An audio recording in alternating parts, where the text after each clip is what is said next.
Just ഒന്ന് ആലോചിച്ച് നോക്കുക, നമ്മുടെ ലൈഫിൽ നമ്മൾ തീരുമാനം എടുക്കുന്ന സമയവും ഭാവിയിൽ എന്തായി തീരും എന്ന് നമ്മൾ ആലോചിച്ചിരിക്കുന്ന സമയമാണ് കോളേജ് പഠിക്കുന്നത്. 20 വയസ്സെന്ന് പറയുന്നത്. ആ സമയത്താണ് ഇദ്ദേഹത്തിൻ്റെ ലൈഫിൽ വലിയൊരു ട്രാജഡി സംഭവിച്ചു പോയത്. ജോൺ ഹാമിൻ്റെ ഭാഷയിൽ പറഞ്ഞ തകർന്നടിഞ്ഞൊരു ജീവിതം. അദ്ദേഹം ഒരു ലൂപ്പിൽ പെട്ടുപോയി. ഒന്നിനോട് ഇൻട്രസ്റ്റ് ഇല്ല, ഒരു കാര്യങ്ങൾ ചെയ്യാനുള്ളൊരു മൂഡില്ല. ഉറങ്ങിക്കഴിഞ്ഞാൽ പിറ്റേ ദിവസം വൈകുന്നേരം 4 മണിക്കാണ് ഇയാൾ എഴുന്നേൽക്കുന്നത്. ഇതൊരു സാധാരണ സങ്കടമോ ദുഃഖമോ അല്ല, ക്ലിനിക്കൽ ഡിപ്രഷനാണ്. അതായത് ചികിത്സ ആവശ്യമുള്ള ഒരു ഡിപ്രഷനാണ്. അപ്പോൾ ഇദ്ദേഹത്തിന് ഒരു തീരുമാനം എടുക്കണം ലൈഫിൽ. ആ തീരുമാനമാണ് ഇയാളുടെ വഴിത്തിരിവ്. 2 കാര്യങ്ങൾ അയാൾക്ക് ഓപ്ഷൻ ഉണ്ട്.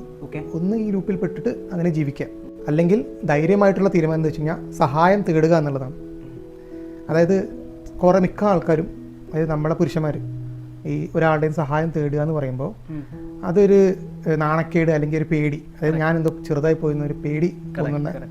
അപ്പോൾ ആ ധൈര്യം പുള്ളി ഏറ്റെടുത്തു. കാരണം അങ്ങനെ പറയുമ്പോൾ അത് നാണക്കേടായിട്ട് വരും.